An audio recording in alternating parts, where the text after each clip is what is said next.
Hello everyone. Today we are going to review chapters 10 through 18. Before we start, let's learn some new vocabulary words. Take a look at your screen.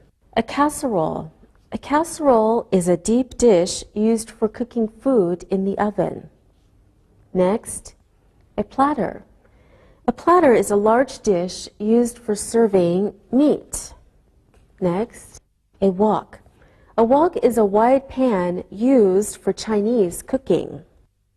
Okay, we're also going to talk about modals today. A modal is a helping verb that you use with another simple verb form to describe things such as ability, possibility, suggestion, or necessity. Okay, so we already reviewed the modals can, should, may, and might. Let's look at some examples of these modals. Michael can cook spaghetti. Barb should make lunch soon. We may use the wok tonight. Kyle might come for dinner. Now, in the first sentence, can is used to express ability. In the second sentence, should is used to express a good idea. In the third sentence, may is used to express possibility. And in the fourth sentence, might is used to express possibility. Now, should means it's a good idea to do something. However, must or have to means it's very important or necessary to do something.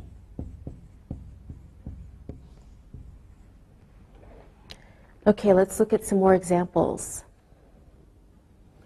Alan should cook the meat tonight. Alan must cook the meat tonight. In the first sentence, it is important that Alan cook the meat tonight. If he doesn't, he may have time to cook it tomorrow. But in the second sentence, it is very important that Alan cook the meat tonight. Maybe he will have no time tomorrow. Okay, now we're ready to practice these modals. Linda, are you cooking dinner tonight? Yes, I must cook dinner tonight. My parents are going to a party. My sister can't cook. She's young. Okay, thank you, Linda. Sylvia, do you have to eat at home tonight? No, I don't have to eat at home. My friend and I are going to a restaurant. Good. Alberto, do you have to make a casserole for dinner tonight? Yes, I must make a casserole. I am not a good cook, but casseroles are easy. Everyone likes casseroles. Yes, true. Okay, thank you, everyone.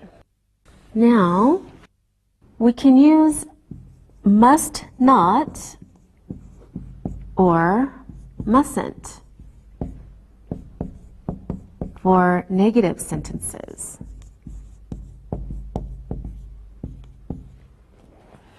Okay, for example, she mustn't serve dinner now. Or, the waiter mustn't be so rude. Okay, now has or have to can also be used in the past form.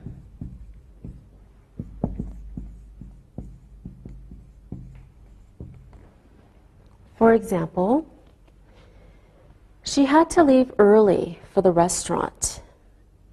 I had to make a casserole for dinner. So now we should look and listen. Look and listen. Yuri must use that platter.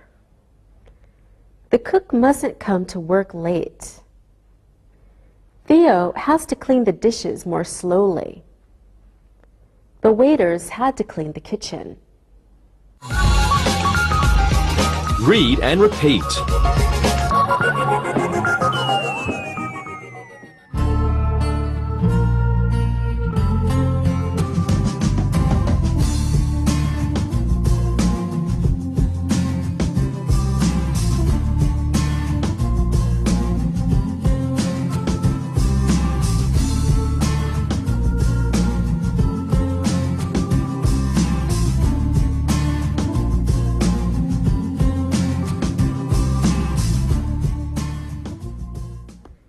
Now let's review comparatives.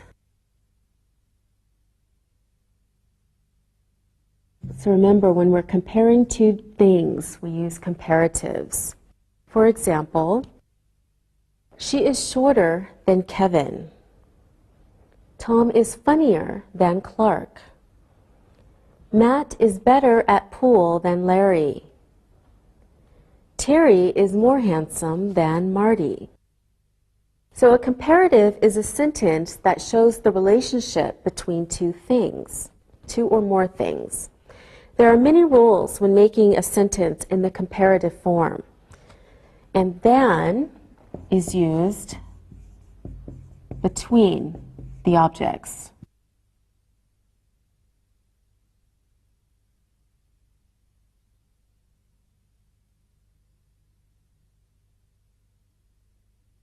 Okay, remember for one syllable adjectives, we add ER to the end.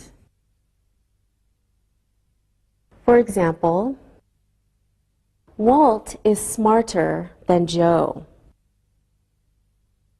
Now for some one-syllable adjectives, when it's a very short word that ends in a vowel and a consonant, the final consonant is doubled.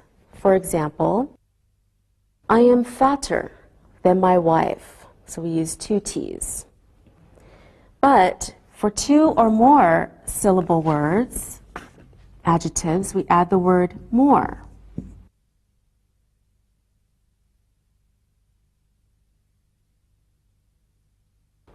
For example, English is more difficult than French. Now remember, for adjectives ending in Y, in the comparative form, the Y is changed to an I before we add ER. So it becomes IER. For example, Janet is prettier than Gladys. Now there are some irregular comparative forms. For example, the comparative of good is better. For example, Hal is better at chess than Julia. Okay, another irregular adjective, bad, in the comparative form is changed to worse. Okay, example, Julia is worse at chess than Hal. Now remember, the opposite of more is less. So we can also use less in comparatives. For example, Fritz is more tired than Steve. Means the same as Steve is less tired than Fritz. Let's do another review. This time we will review comparatives. Sylvia, who is smarter, you or your brother? My brother is smarter than me. He is older. He has studied more. Okay, thank you. Alberto, are tulips prettier than roses? I love tulips. I think tulips are prettier than the roses. Okay. Linda, which is more interesting, art or English? English is more interesting than art. Art is less interesting than English. Good job, everyone. Now, this is a better time to look and listen. Look and listen. I am sadder than my mother. A cheetah is faster than a turtle. Jacob is less boring than his brother. This room is quieter than that room. Read and repeat.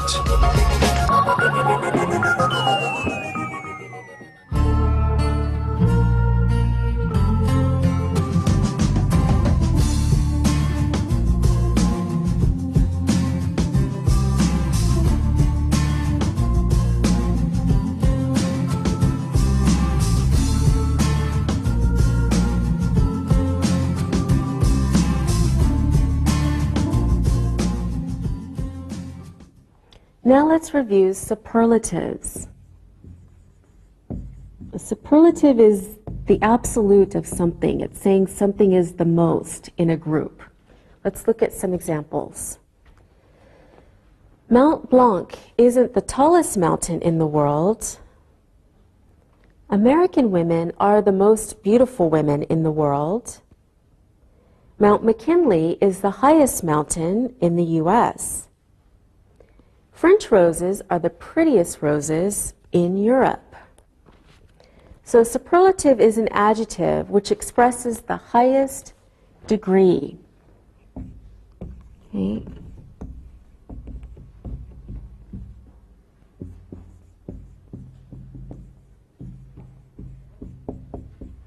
So it expresses the highest degree of a certain quality.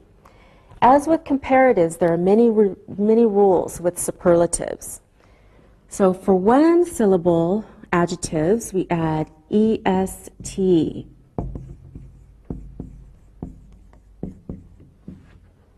For example, the Nile is the longest river in the world. Now, of course, for some one-syllable adjectives, the consonant is doubled, like in the comparatives. So when the word ends in a vowel and a consonant, you double the consonant. For example, Russia is the biggest country in the world. Okay, for two-syllable words, we add the most in the superlative. For two or more syllable words. For example, the pyramids are the most important landmarks in Egypt. And of course, for adjectives ending in Y, in the superlative form, the Y becomes I, and then you add est. For example, the Swiss are the friendliest people in the world. And of course, like comparatives, there are some irregular superlatives. For example, good in the superlative form becomes the best. For example, Italian food is the best food in the world. I'm sure Alberto would agree with that. And then bad in the superlative becomes the worst.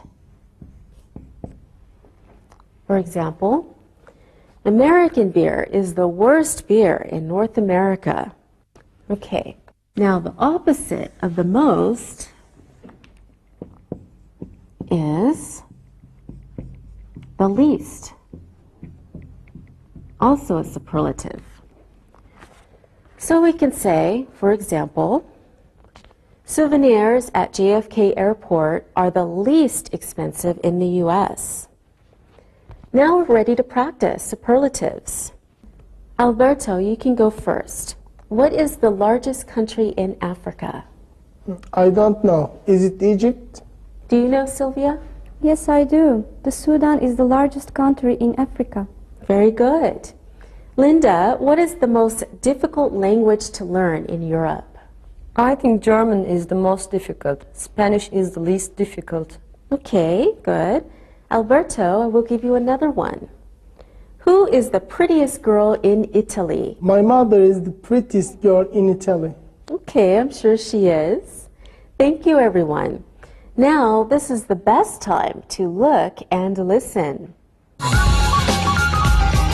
Look and listen.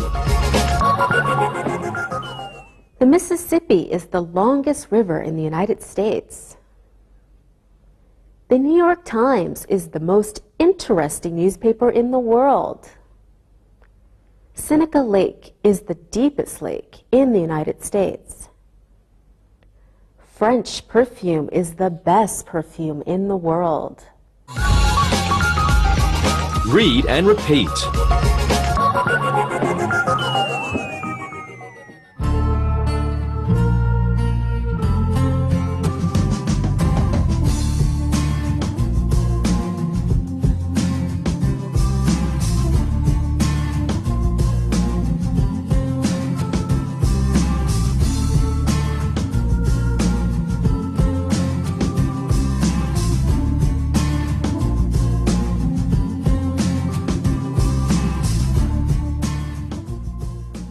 Now, let's quickly review.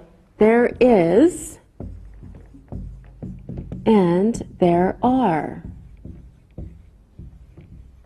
to show that something exists. For example, there are 4 chairs in the kitchen. There is a new stove. There are 4 plants in the living room. There is a new book on the table.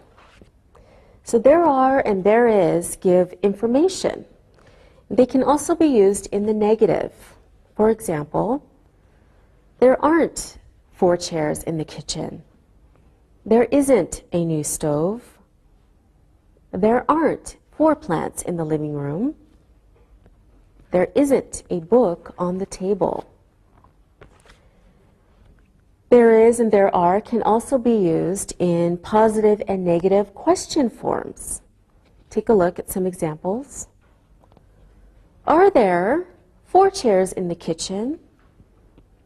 Isn't there a new stove? Aren't there 4 plants in the living room? Isn't there a book on the table? Okay. We're also going to review some. Remember, we can use some for both count and non-count nouns.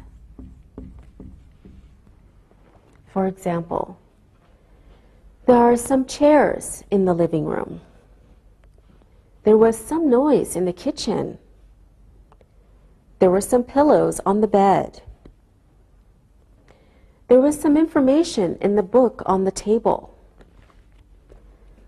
Now remember, we use any in negative sentences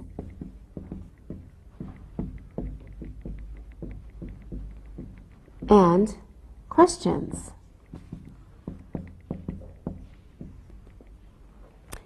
Okay, and any is also used for count or non-count nouns. Let's look at some examples. There aren't any chairs in the living room. There wasn't any noise in the kitchen. There weren't any pillows on the bed. There wasn't any information in the book on the table. We also use any in questions. Let's look at some examples. Were there any chairs in the living room? Was there any noise in the kitchen? Okay, now we're ready to practice. Linda, are there any chairs in your bedroom? Yes, there are some chairs. There are 3 chairs. Great. Alberto, isn't there a computer in your kitchen? No, there is not a computer in my kitchen. There is a computer in the living room. Oh, okay. Sylvia, are there any rocking chairs in your living room? Yes, there is one. There aren't any armchairs. All right, great. Thank you. Now there is some time to look and listen. Look and listen. There weren't any pencils in Tom's desk. George didn't buy any furniture for the new room. We need some new silverware for the kitchen. There is a new microwave in the kitchen. Read and repeat.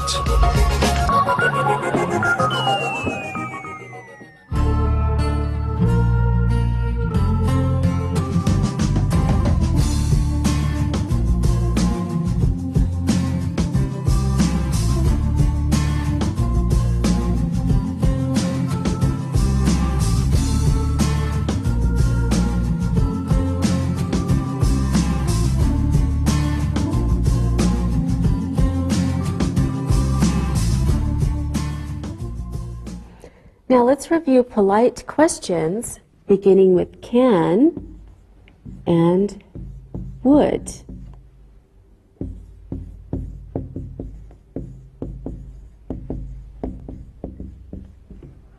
Okay, let's first look at some examples. Would you buy me a ticket? Can I have the train schedule? Would you sit in this seat, please? Can I buy a bottle of perfume at this duty-free shop? And of course, we can use please to make the question even more polite. Okay, let's practice using these question words. Sylvia, let's pretend you work at an information desk at the airport. Okay. And Alberto will pretend you work at the ticket office at the bus station. Okay. And Linda, you are at the train station. Okay. So, Alberto, can I buy a ticket to Rome, please? Yes, you can. It will cost you $40. Ooh, that's expensive. Sylvia, would you tell me where the customs office is? Sure, it is down the corridor. Thank you. Linda, can you point out the restrooms for me, please? There's the ladies' room. I don't know where the men's room is. Good, thank you, everyone. Now, would you please look and listen? Look and listen. Can you show me how to find gate 12? Would you help me with this schedule? Can you find the ticket office? Would you tell me where the departure gates are? Read and repeat.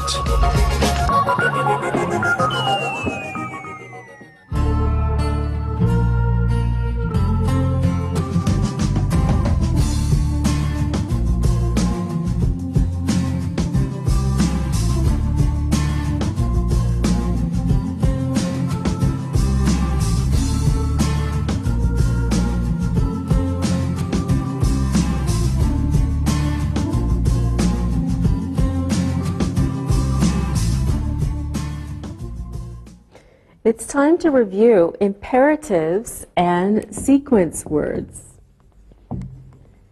Imperatives and sequence words.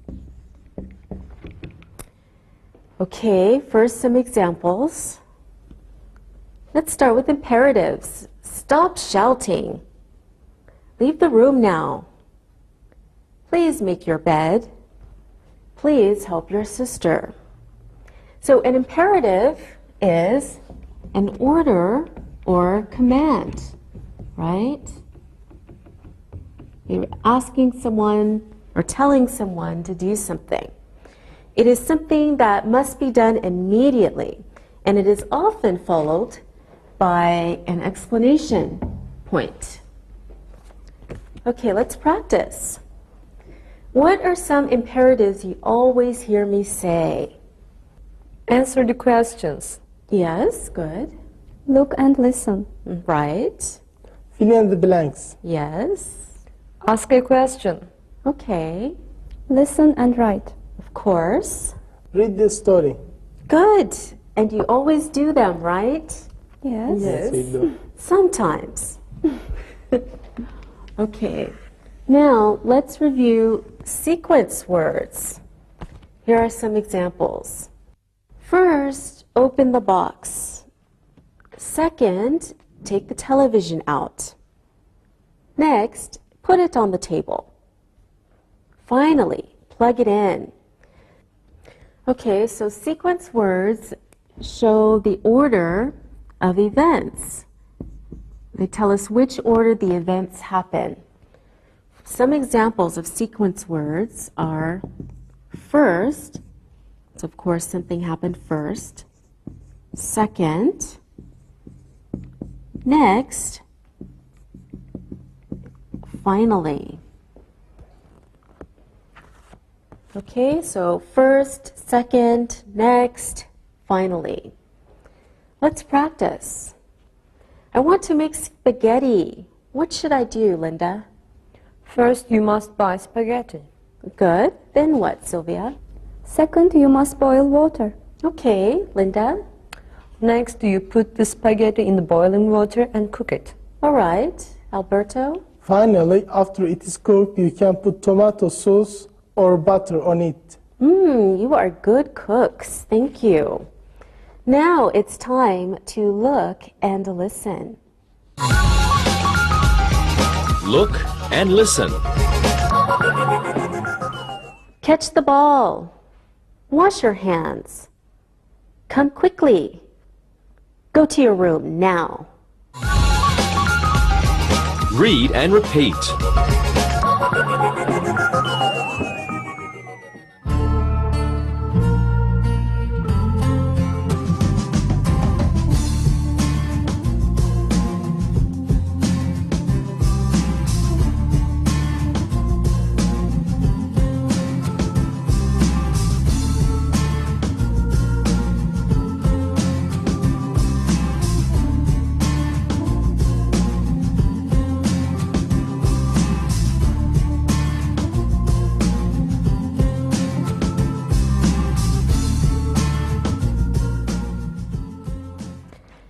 Time to review simple past.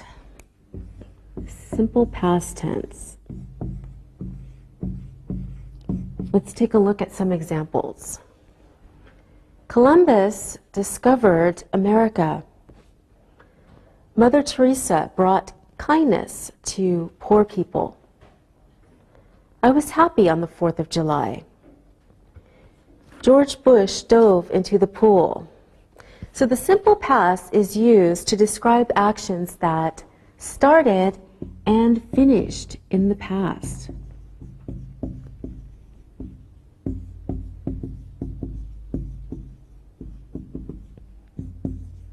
Okay.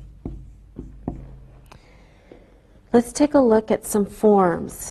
For walk, we add ed to form the simple past. Walked. Jump, jumped. Direct, directed. But some verbs are irregular. For example, run in the simple past becomes ran. Bring becomes brought. Do becomes did. Okay, let's practice now. I think everyone knows the simple past, right? Yes. Okay, Linda, when did Franco become the leader of Spain? I don't know. I think he became the leader in 1928. Yes, I think you're right. Sylvia, how did Christopher Columbus get to America? I think he sailed in his boat. I think he had 3 boats. Very good. Alberto, when did Mussolini die? He died in 1945. He was a bad leader. My grandfather hated him. Very good, thank you. Now we can also use used to describe past experiences. So we use used to describe actions or situations in the past that are no longer true, that we no longer do. In the past.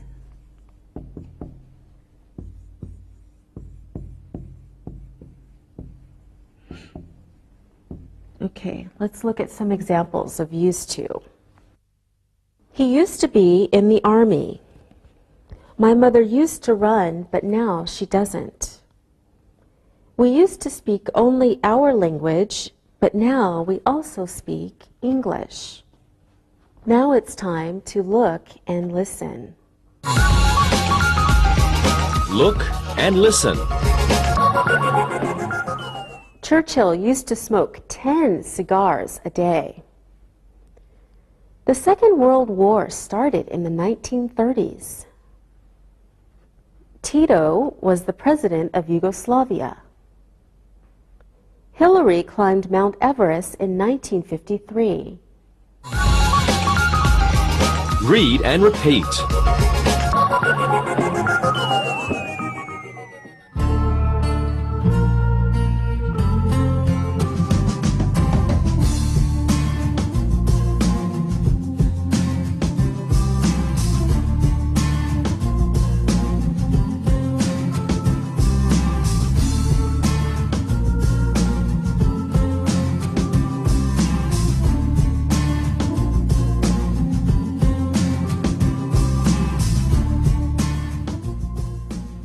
Now let's review quantifiers. So quantifiers tell us how much of something. Let's look at some examples. John has a few computers in his office. All of the spaceships left for Mars. Most of the robots are in that building. The astronauts found a little water on the new planet. So quantifiers are used with nouns to show quantity or amount.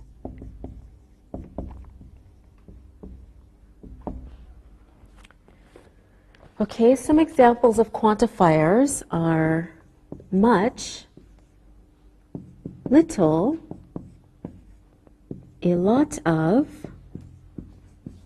a few, all, or most.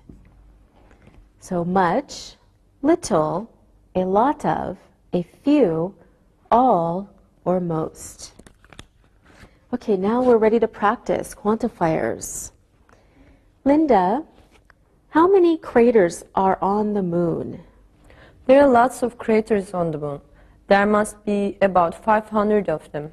Yes, I think you're right. Good. Sylvia, how many spaceships have people seen in your country? I don't know. I think people have seen a few spaceships, maybe 3 or 4. Good. Have you ever seen a spaceship, Sylvia? No, I haven't. Oh, too bad. Okay, Alberto, where are most of the world's rockets? I am sure they are in the United States. You're probably right. All right, thank you. Now, for all of you, it is time to look and listen. Look and listen. All of the UFOs were in the picture. Some of the robots were made of iron.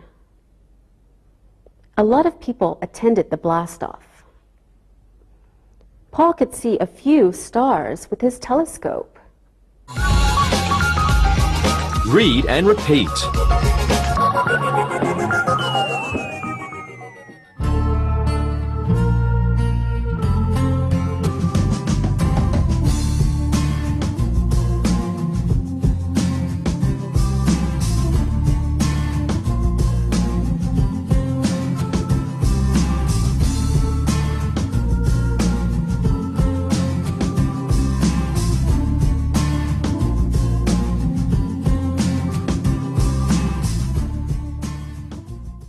Now let's finish our review by discussing hope and wish.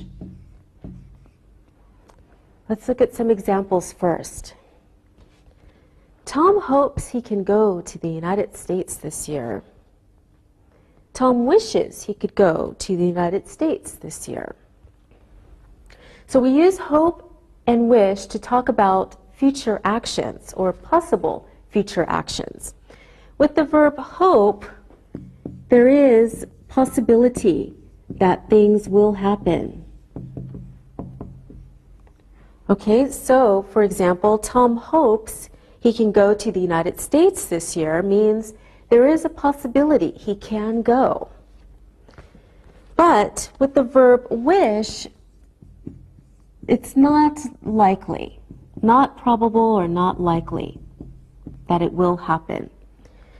So, Tom wishes he could go to the United States this year means there is little or no possibility that he could go. Okay, when we use the verb to wish, we use the past tense of the verb following it. This is to show the difference between reality and non-reality or fantasy.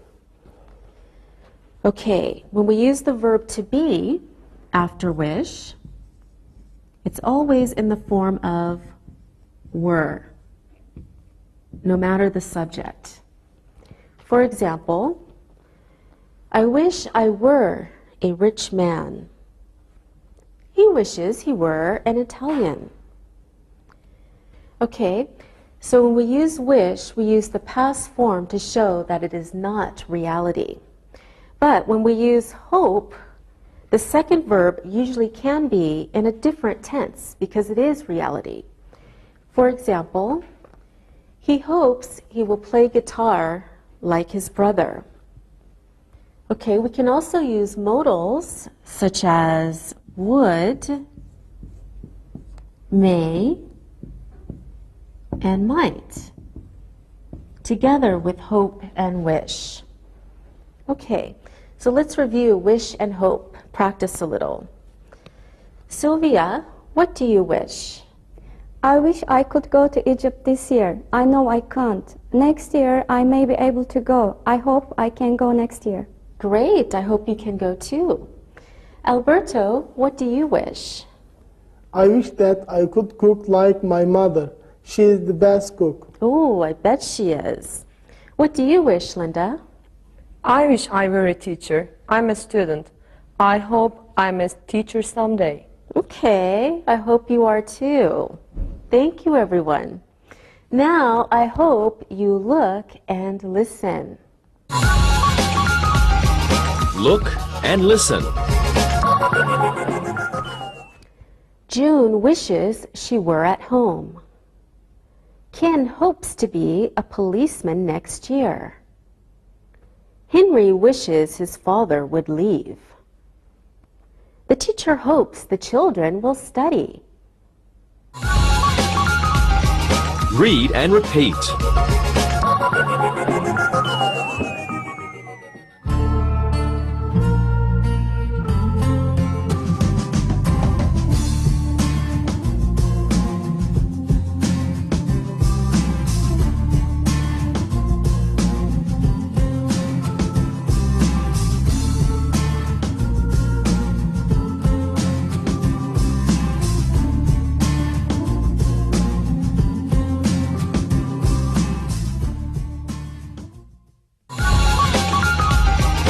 Listen and write. Now it's time to listen and write. Listen and write the sentences. Jane has to cook for 10 people tonight. Peter is more handsome than his brother. That is the tallest building in the city. There weren't any eggs in the refrigerator. Edward needed some milk from the market. Would you bring me a cup of tea, please? Eat your breakfast. Finally, the man visited his friend. I hope I can go to Russia next year. Julian wishes he could buy a jet. Now, check your work. Jane has to cook for 10 people tonight. Peter is more handsome than his brother. That is the tallest building in the city. There weren't any eggs in the refrigerator. Edward needed some milk from the market. Would you bring me a cup of tea, please? Eat your breakfast. Finally, the man visited his friend. I hope I can go to Russia next year. Julian wishes he could buy a jet. Now, read the story, then answer the questions about it. Read and answer. Parrots are beautiful animals. They are birds. They must eat seeds and berries to live. They are more colorful than parakeets, but they aren't as small as parakeets. There are many species of parrots. There are over 100 species in Central America. There aren't any parrots in cold places like Alaska or Siberia. Would you like to live in Siberia? Al's sister bought a parrot.